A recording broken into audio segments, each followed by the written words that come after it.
할렐루야. 아멘. 말씀을 깨닫는 지혜와 응답받는 기도의 은총이 오늘도 우리에게 넘치게 될 줄로 믿습니다. 아멘. 우리는 어제 사무엘상 6장을 통해서 이 하나님의 괴가 블레셋에 빼앗겼다가 그 암소 수레에 실려서 이 돌아오는 장면을 살펴봤어요. 그 어제 본문에 보면 이 괴가 어디로 가냐면 벳세메스를 향하여서 그 암소 수레가 출발을 합니다. 그런데 오늘 기럇 여아림이라고, 여기가 예루살렘에서 조금 떨어진 동네인데 벳세메스보다는 예루살렘에서 가깝고 그 다음에 그러한 지형인데 여기에 지금 괴가 도착했다라는 거예요. 벳세메스로 간 괴가 기럇 여아림까지 오게 된 이 연유가 있습니다. 사무엘상 6장 19절 말씀을 보시면요, 벳세메스 사람들이 여호와의 괴를 들여다본 까닭에 그들을 치사 5만 70명을 하나님께서 죽이셨다라고 성경은 말합니다. 이 벳세메스 사람들이요, 하나님의 괴가 오니까 이 뭐 하냐면요, 그 괴를 야 웅성웅성 이러면서요 하나님의 괴를 뭐 했다는 거요? 다 들여다봤다라는 거야. 이게 여호와의 괴가 신기하니까 고이 보존해서 이 성소인 실로로 가져가야 되는데 막 자기들 마음대로 그걸 열어보고 그 자리에서 다 즉사했다라는 거예요. 왜냐하면 민수기 4장 15절부터 20절까지 말씀을 보시면요, 특별히 20절에 하나님께서 잠시라도 들어가서 성소를 보지 말라, 그들이 죽으리라, 분명히 이렇게 말씀하셨거든요. 그런데요, 말씀을 가르치는 레위나 그 말씀을 듣고 행하여야 하는 이스라엘 백성들이나 다 어떤 시대였어요? 각기 자기 소견에 옳은 대로 살던 시대였잖아요. 그러니까 그게 뭔데? 진짜 말 그대로 그런 거죠. 하나님 뭐 돼? 이제 이러는 거죠. 그러면서 이걸 다 열어보고 그냥 거기서요 5만 명이 넘는 사람이 화 하고 다 죽어버렸다는 거예요. 여러분, 여호와의 괴가 크면 얼마나 크겠습니까? 여러분, 이 괴가요 뭐 엄청나게 큰 것 같지만 사실 요만해요. 요만한 괴를 5만 명이 죽으려면요, 하이 저놈들 저러면서 사람들이요 한 번에 5만 명이 어디 모여갖고 이렇게 받겠어요? 이놈도 들여다보고 저놈도 들여다보고 그냥 다 나가 죽은 거죠. 여러분, 호기심 때문에 죽은 게 아니라 하나님을 온전히 섬기지 않았던 불경한 이스라엘 모습의 연장선에서 우리는 오늘 이 사건을 이해해야 합니다.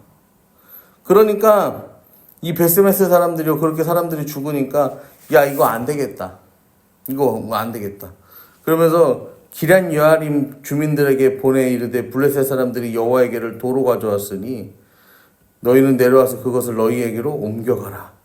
그러니까 7장 1절에 기럇 여아림 사람들이 와서 여호와에게를 옮겨 산에 사는 아비나답의 집에 들여놓고 그의 아들 엘리야사를 거룩하게 구별하여서 뭐 하냐면요, 여호와의 괴를 지키게 해라. 그렇게 성경은 말합니다. 여러분,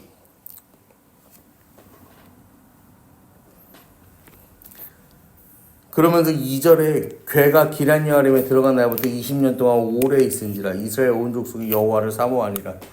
두려워가지고 이거를 하나님의 성소인 실로에 못 옮기고 20년 동안 뭐 하는 거예요? 이 기럇 여아림에 이 아비나답의 집에다가 그냥 보관해 놨다라는 거예요. 여러분, 성소에 하나님의 임재가 있어야 되는 그 장소에 20년 동안 이 하나님의 괴가 없습니다.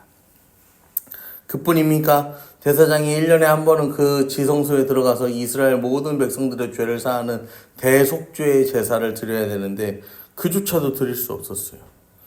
모든 성소 성막에 대한 율법이 이스라엘 백성들에게 정지돼 버린 순간이에요. 하나님께 예배 못하는 그 시간이 20년이었다라는 거예요. 여러분, 그 20년의 시간 누가 등장하냐면요, 3절에 사무엘이 등장합니다. 사무엘이 이스라엘 온 족속에게 말하여 이르되, 온 족속에게 이제 말하는 거예요. 사무엘이 그 정도로 사무엘의 영향력이 이제 커졌다라는 거죠. 여러분, 12살이던 사무엘이 20년이 지나서 32살이 돼요. 그리고 이제는 백성들을 이끌어가는 사사의 위치가 됩니다. 그리고 뭐라고 하냐면요, 3절을 읽어보시면은 너희가 전심으로 여호와께 돌아오려거든 이방신들과 아스다롯을 너희 중에서 제거하고 너희 마음을 여호와께로 향하여 그만 섬기라. 그리하면 너희를 블레셋 사람의 손에서 건져내시리라. 뭐라고요? 그만 섬기라. 하나님만 섬겨라. 사무엘 이야기예요. 모세가 선포했던 그 메시지, 여호수아가 선포했던 그 메시지가 이제 시대를 지나서 누구에게 선포되는 거예요? 사무엘을 통하여서 동일하게 선포되는 거예요. 여러분, 왜 그만 섬기라고 하냐면요, 지금 이스라엘 백성들은요, 뭣도 섬기고 뭣도 섬겨요? 이방의 신들도 섬기고 하나님도 섬기는 상태였어요. 그러니까 그런 거죠. 교회 잘 다니면서 이 자식이 결혼할 때는 뭐 하는 거야? 가서 날도 받고, 응? 그 다음에 이사할 때는 또 어떻게 하는 거야? 이사할 때는 손 없는 날 찾아가지고, 그러면은 이 이삿짐 센터에 견적 오면 손 없는 날은 비싸요. 그러면은 손 없는 날이 언제예요? 이날. 그러면은 손이 제일 많은 날로, 저도 이사 올 때 그랬거든요. 그럼 손이 제일 많은 날로 하세요. 근데 그러면은 자기들도 막 그런 얘기 하더라고. 자기들도 그런 날은 안 한대, 웬만하면. 귀신이 너무 많이 붙는 날은 안 한다는 거야. 또 아무튼 미신을 철저하게 믿는 사람들은 엄청나게 철저하게 믿거든요. 그래서 뭐 이제 그러시냐고 이제 뭐 알겠다, 이제 뭐 별의별 얘기를 다 해. 그러면서 막 별의별 얘기들을 다 하는데, 제가 그때 이사할 때도 하나 물어봤더니, 우리가 왜 옛날에 문지방 밟지 말라고 그러잖아요.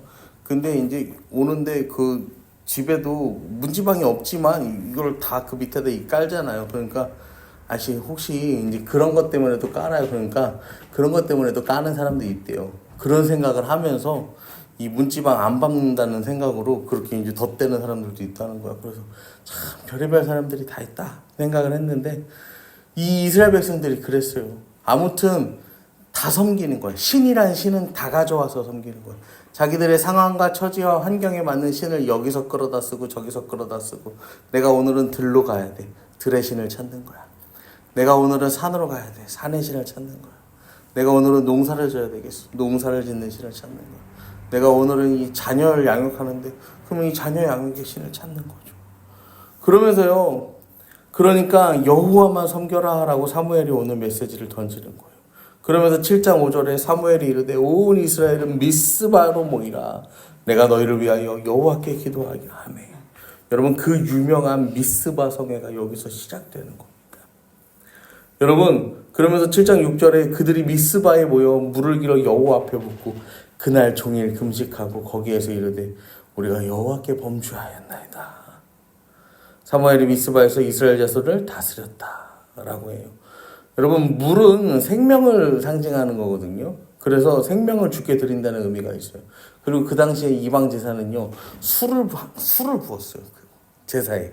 그러니까 물을 붓는 것도 그와 같은 의미가 있는 거예요. 여러분, 그러면서 이스라엘 백성들이 금식했다라고 했어요. 제가 말씀드렸죠, 여러분.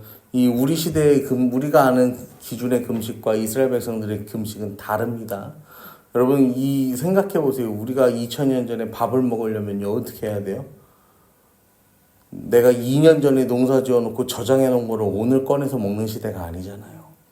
오늘 하루 종일 일해서 거두어야 오늘 먹을 것을 얻는 시대였어요. 그 시대에 금식한다는 건 어떤 표현이냐면요, 내 하루의 삶을요, 온전히 하나님께 드린다는 표현인 거예요. 이스라엘 백성들이 그렇게 하나님 앞에 나아가는 거야. 그리고 이 성회를 기점으로 해서 사무엘이요, 이스라엘 백성들의 이 공식적인 이 지도자가 되는 거예요. 그리고 왕정시대의 초석도 열리게 되는 거예요. 그러면서 사무엘이 7절과 8절에 보면요, 이스라엘 자손이 미스바에 모였다 함을 블레셋 사람들이 듣고 그들이 방백들이 이스라엘을 치러 올라온지라. 이스라엘 사람들이 블레셋 사람들을 두려워하여 이스라엘 자손이 사무엘에게 이르되 당신은 우리를 위하여 우리 하나님 여호와께 쉬지 말고 부르짖어 우리를 블레셋 사람의 손에서 구원하시게 하소서. 이스라엘 백성들이요, 회개했더니요, 이제는요, 누굴 찾는 거예요? 어려운 상황 가운데에서 하나님을 찾는 거예요. 그들의 기도가요, 이 기도의 응답을요, 세상의 신들에게서 구하다가, 자기들이 옳다 여기는 것을 구하다가요, 이제 이 기도의 응답이요, 하나님께로부터 와야 함을요, 그들 스스로 고백하는 거죠. 그리고 9절에 사무엘이 젖먹는 어린 양 하나를 가져다 온전한 번제를 여호와께 드리고 이스라엘을 위하여 여호와께 부르짖음에 여호와께서 응답하셨다. 온전한 예배를 하나님 앞에 드렸더니 하나님이 응답하셨다라고 성경은 말해요. 여러분, 응답받는 기도의 이 신앙생활의 가장 첫 번째는요, 온전한 예배입니다. 온전히 하나님만 바라보고 기도했더니 하나님이 응답하셨다라는 거예요. 여러분, 그리고 사무엘이 번제 드릴 때 블레셋 사람이 이스라엘과 싸우려고 가까이 오매 그날의 여호와께서 하나님이 이제 일하기 시작하시는 거예요. 하나님의 방법으로 큰 우레를 발하여서 그들이 이스라엘 앞에 패하게 만드시는 거예요. 이스라엘 사람들이 나아가서 블레셋 사람들을 추격하여서 막 치는 거야.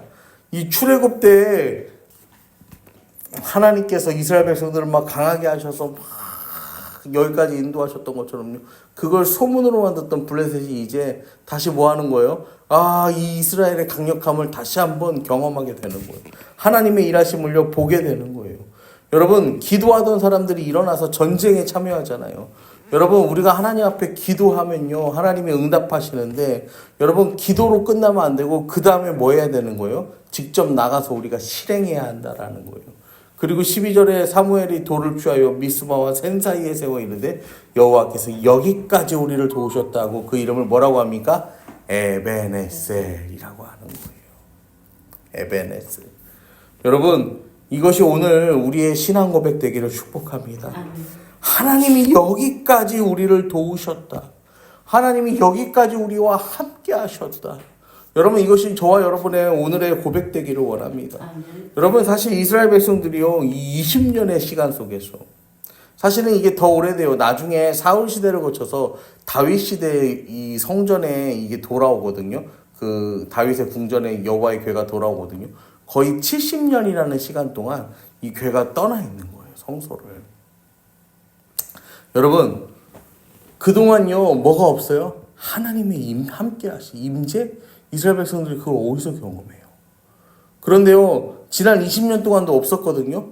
그런데 오늘 사무엘이 뭐라고 고백해요? 에베네셀이라고 고백하잖아요. 이 사무엘의 고백은 그런 고백이에요. 하나님이 단 한순간도 우리와 함께하지 않는 순간이 없었다. 하나님 눈에 보이지 않고 만져지지 않고 느껴지지 않는데 하나님 지금 여기 없는 것 같지만 그 하나님 한 번도 떠난 적이 없었다는 거예요. 한 번도 우리와 함께하지 아니하신 적이 없었다는 거예요. 그 하나님 항상 나와 함께 하시면서요, 나를 지켜보고 계셨다. 너희를 지켜보고 계셨다. 우리와 함께하고 계셨다라는 진짜 말도 안 되는 믿음의 고백을 이 사무엘이 드리는 것입니다. 여러분, 이 에베네셀의 고백은 그렇게 어마무시한 이 믿음 위에 세워지는 고백입니다. 오늘 하루를 살아가시면서요, 여러분도 이 에베네셀의 하나님을 믿음으로 고백하시기를 축복합니다. 여러분, 우리가 살아가면서요, 우리 인생에 주어지는 가장 확실한 기도의 응답은요, 뭐냐면요, 하나님이 우리와 함께 하심을 고백하는 거예요. 하나님이 내 삶에 함께 하신다. 당장에 보이지 않고 느껴지지 않고 이루어지지 않아도 하나님 여전히 나와 함께 하시는구나. 여러분, 그 에베네셀의 하나님을 고백하며 나아갈 때, 여러분, 하나님은요, 오늘 성경 말씀에 나오는 것처럼 우리의 삶 가운데 일하시고 우리를 통하여 일하시고 하나님의 그 역사를 오늘도 새롭게 세워나가실 것임을 여러분 믿으시기를 간절히 축원합니다.